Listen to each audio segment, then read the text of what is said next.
तो नमस्कार दोस्तों, आज आप सभी का फिर से स्वागत है हमारे YouTube चैनल यूजुअली यूनिकल्स YouTube चैनल पर। तो अगले पार्ट 1 में हम पढ़ लिए थे जय प्रक्रम एवं पोषण क्लास 10 में कि पोषण की विधियों को पढ़ लेते। पहला पढ़े थे स्वपोषण, परपोषण, स्वपोषण में सभी हरे पौधे, परपोषण में आ गए थे वे मृतजीवी पौधे, परजीवी पौधे और प्राणी सम पोषण। ये 3 पोषण आ गए थे किसमें? तो परजीवी पोषण में। और अब हम लोग पढ़ेंगे, पोषण पढ़ लिए थे और अब पढ़ेंगे पौधों में पोषण। पौधों में पोषण की 3 विधियां हैं, उन सब को जानेंगे। तो सबसे पहले जल्दी जल्दी चैनल को लाइक कर दे, सब्सक्राइब कर दे और बेल आइकन को प्रेस कर दे और अपने दोस्तों के साथ शेयर कर दे। और सबसे पहले ऑडियो और वीडियो की क्वालिटी बता दे। उसके बाद हम लोग स्टार्ट करते हैं पौधों में पोषण क्लास 10।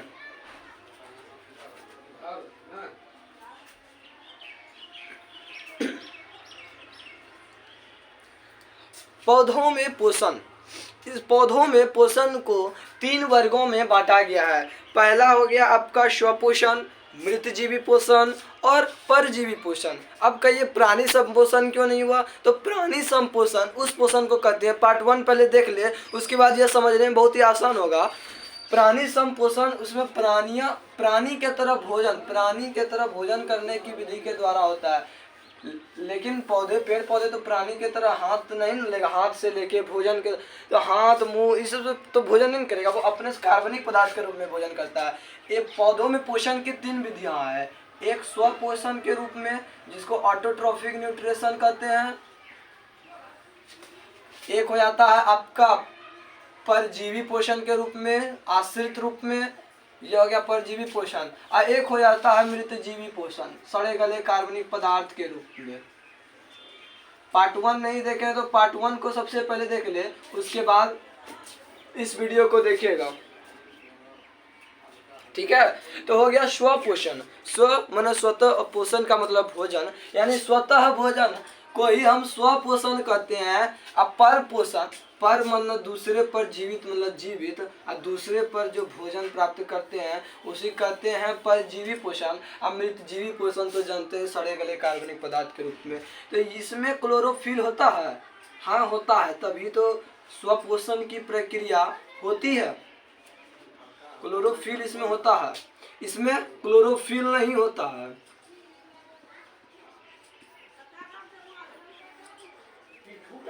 अब कहिए इसमें क्लोरोफिल होता है, तो इसमें भी क्लोरोफिल नहीं होता है। अगर क्लोरोफिल होता तो स्वपोषण की प्रक्रिया में यह नहीं आ जाता, क्लोरोफिल नहीं होता है। तो ये भोजन किस प्रकार बनाते हैं? तो भोजन ये ग्लूकोज ग्रहण करते हैं। क्या? तो ग्लूकोज कैसे? तो प्रकाश संश्लेषण क्रिया द्वारा। प्रकाश, अभी हम जानेंगे प्रकाश संश्लेषण क्रिया क्या है। प्रकाश संश्लेषण क्रिया द्वारा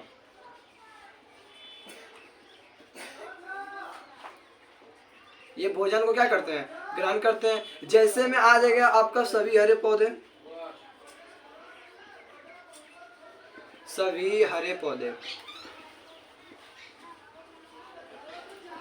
और क्लोरोफिल जिसमें नहीं होता है उसमें प्रकाश संश्लेषण की क्रिया जो होती है वो ये वाला क्रिया जो है यहाँ पर नहीं होती है, यानी नील होती है, समझिए नहीं होती है। और इसमें उदाहरण में क्या आ गया? परजीवी पोषण, इसमें आश्रित रहता है। ये इसमें पौधे जो होते हैं आश्रित पौधे दूसरे पर आश्रित रहते हैं। जैसे में आ गया आपका अमरवेल,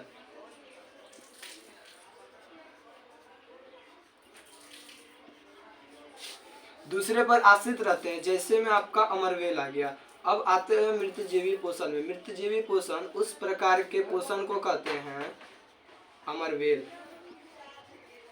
मृतजीवी पोषण उस प्रकार के पोषण को कहते हैं जिसमें जीव मृत पेड़ पौधे अथवा जीव जंतुओं से अपना भोजन अपने शरीर की सतह से घुलित कार्बनिक पदार्थ के रूप में ग्रहण करते हैं, उसे हम मृतजीवी पोषण करते हैं। इसमें भी प्रकाश संश्लेषण की क्रिया नहीं होती है। और ये किस रूप में भोजन को ग्रहण करते हैं?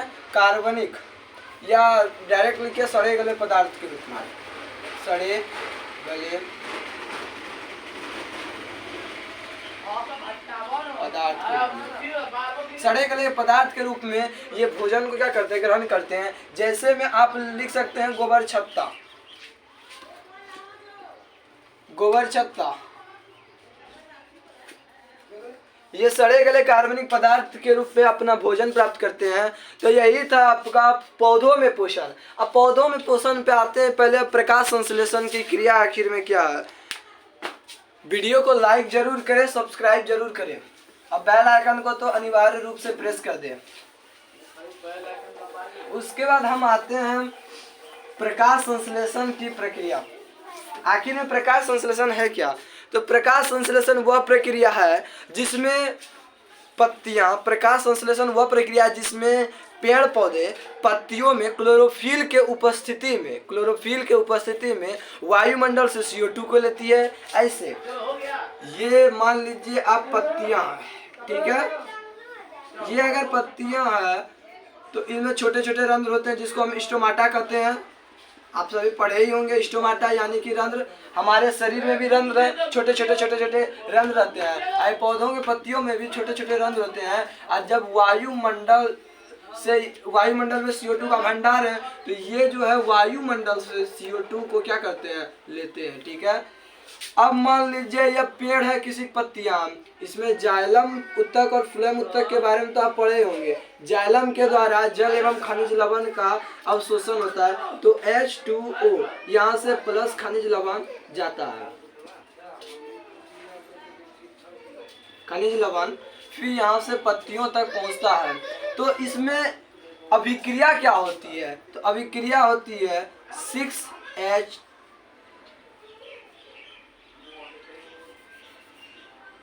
6CO2 प्लस 12H2O अभिक्रिया होता है। तो इसके फलस्वरूप बनता है, क्या बनता है, तो यानी इसके फलस्वरूप क्या बनता है, C6H12 और O6 अब प्लस 6O2 ऑक्सीजन मुक्त होती है, अब प्लस 6H2O यानी कि जल भी, यह भी क्या होती है, मुक्त होती है। चूंकि यह गैस नहीं है इसीलिए इसको यहाँ पे तीर का निशान नहीं देंगे। यह चूंकि गैस था इसीलिए इसको तीर के रूप में निरूपित किए। तो यही है प्रकाश संश्लेषण की क्रिया। मान लीजिए ये कोई ऊपर में पेड़ है, इसकी पत्तियां हैं, ये जाइलम के द्वारा जल एवं खनिज लवण को लेते हैं, उस वायुमंडल से CO2 को लेते हैं। और यहाँ पर क्या कहें, कार्बन डाइऑक्साइड ले लिया और जल भी ले लिया। अब क्लोरोफिल, अब प्रकाश संश्लेषण की क्रिया में क्लोरोफिल एवं प्रकाश संश्लेषण की उपस्थिति में क्लोरोफिल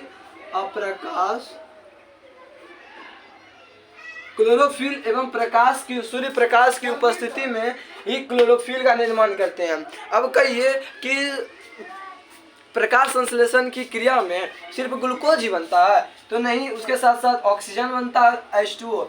तो कहिए आप और कुछ बनता है, तो हाँ, प्रकाश संश्लेषण की क्रिया में एक और चीज बनता है। क्लोरोफिल जो है प्रकाश संश्लेषण क्रिया में क्या होता है, विकिरण ऊर्जा, जो कि परावैगनिक किरण जिसको कहते हैं, ये विकिरण ऊर्जा रासायनिक ऊर्जा में परिवर्तित हो जाती है। किसमें, रासायनिक ऊर्जा में, ये रासायनिक ऊर्जा में परिवर्तित हो जाता है। कौन, तो विकिरण ऊर्जा जो है वह रासायनिक ऊर्जा में परिवर्तित हो जाता है। यही है आपका प्रकाश संश्लेषण की क्रिया। किताब में ऐसे आपको दिया होगा कि प्रकाश संश्लेषण की परिभाषा तो दी है, और मात्र समझाने के लिए देखिए CO2 कहाँ से लेते हैं, तो CO2 पत्तियों में जो छोटे छोटे रंध्र होते हैं उनसे CO2 को ग्रहण करते हैं, और CO2 और 12H2O क्लोरोफिल एवं प्रकाश की, सूर्य प्रकाश की उपस्थिति में C6H12O6 बनाते हैं। अब ये पूछिए C6H12O6 है क्या, तो ये ग्लूकोज है, यह ग्लूकोज है। C6H12O6 यह ग्लूकोज है। और प्रकाश संश्लेषण की क्रिया में विकिरण ऊर्जा रासायनिक ऊर्जा में परिवर्तित होती है। यही है आपका प्रकाश संश्लेषण।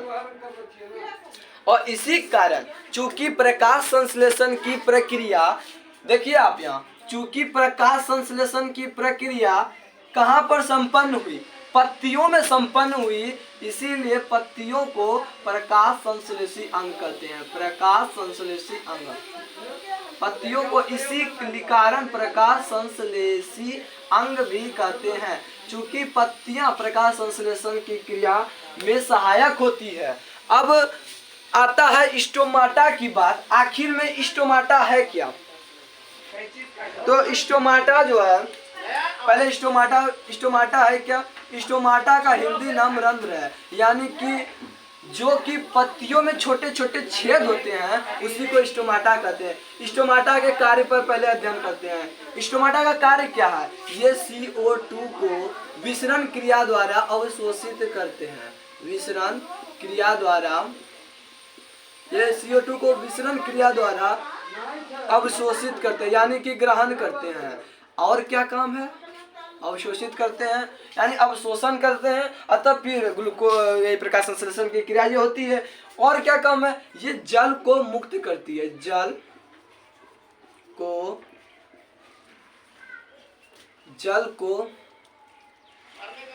को तथा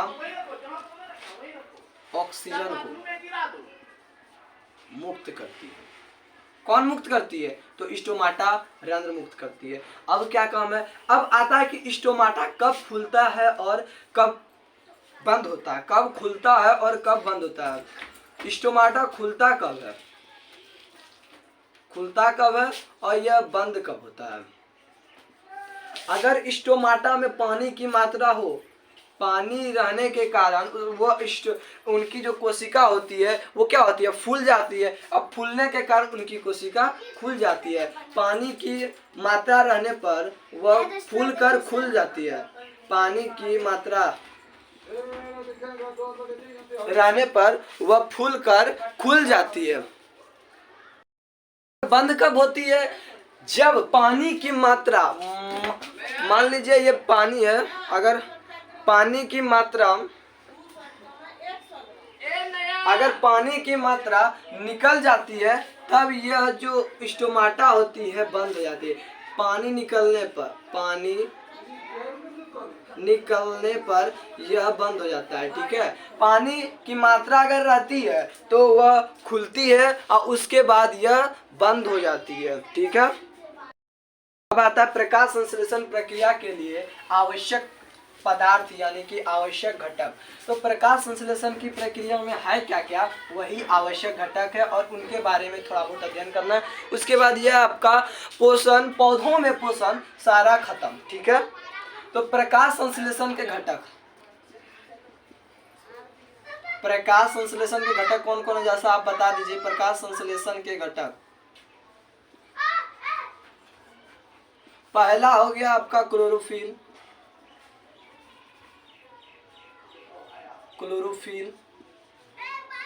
फिर H2O यानी कि जल, फिर CO2 कार्बन डाइऑक्साइड, फिर क्लोरोफिल जल, कार्बन डाइऑक्साइड, और क्या लेता है जैसा बता दीजिए। तो सूर्य प्रकाश की उपस्थिति में होता है, तो चूंकि सूर्य प्रकाश ही लेता है और कोई प्रकाश नहीं लेता है, सूर्य प्रकाश। सब का पहले अध्ययन करते हैं। क्लोरोफिल के कारण ही पत्तियों का रंग हरा क्लोरोफिल के कारण ही, पत्तियों का रंग हरा क्लोरोफिल के कारण ही संभव है। अब कहिए जो पत्ती हरा है उन्हीं में क्लोरोफिल है, तो कुछ समुद्री घास, क्या कहे, समुद्री घास एवं पेड़ पौधे कुछ ऐसे हैं जिनमें क्लोरोफिल है लेकिन वह तभी भी रंग बिरंगे हैं।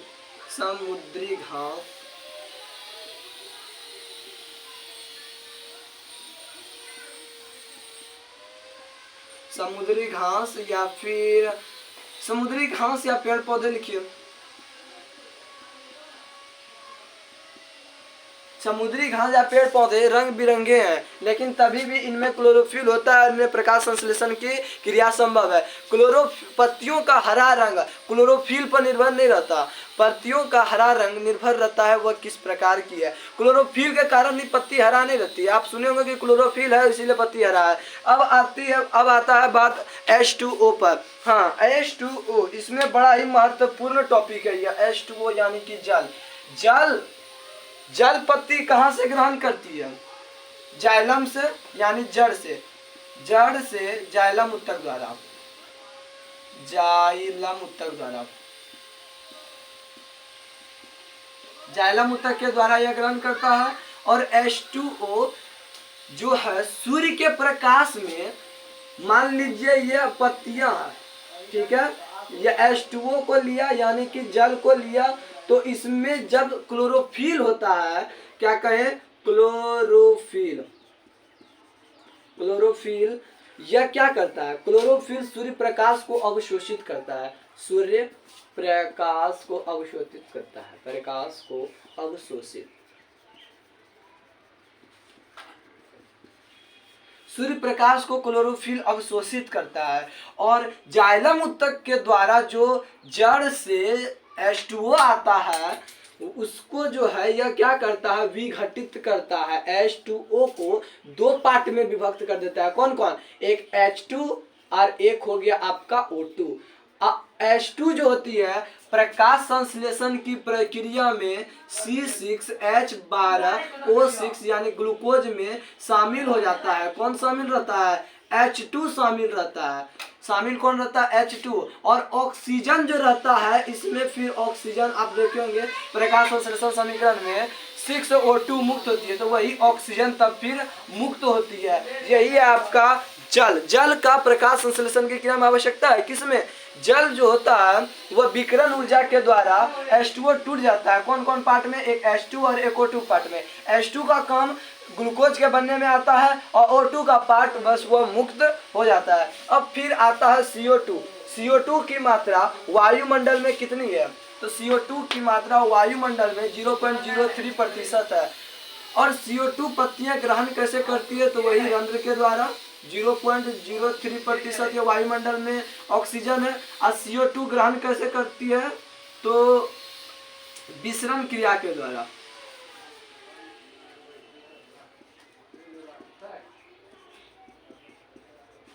विसरण क्रिया द्वारा CO2 को पत्तियां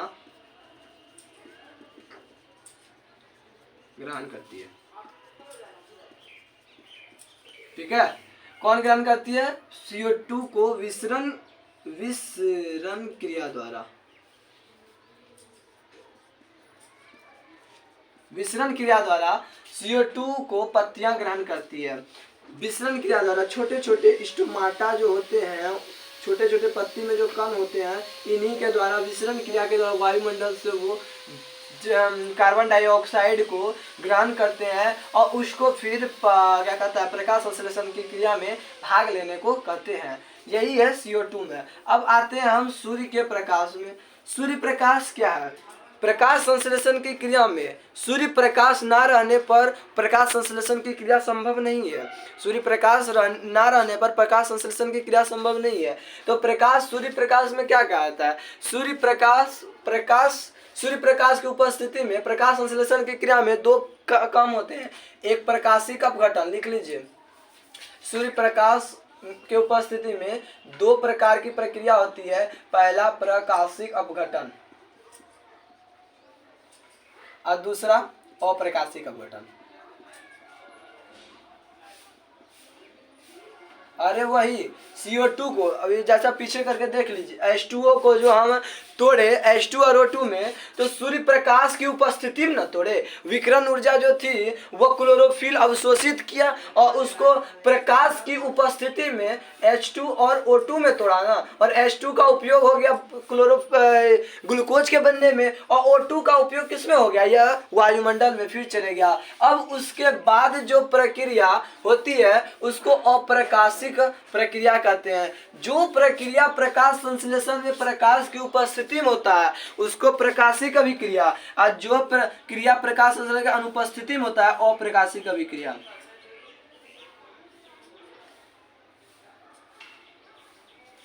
अप्रकाशिक अभिक्रिया में प्रकाश की आवश्यकता नहीं होती है, प्रकाश की आवश्यकता नहीं होती है, इसमें प्रकाश की आवश्यकता होती है। ठीक है, तो कैसा लगा आज का वीडियो, हमारे वीडियो को लाइक करें, सब्सक्राइब करें और बेल आइकन को जरूर प्रेस कर दे। Thank you.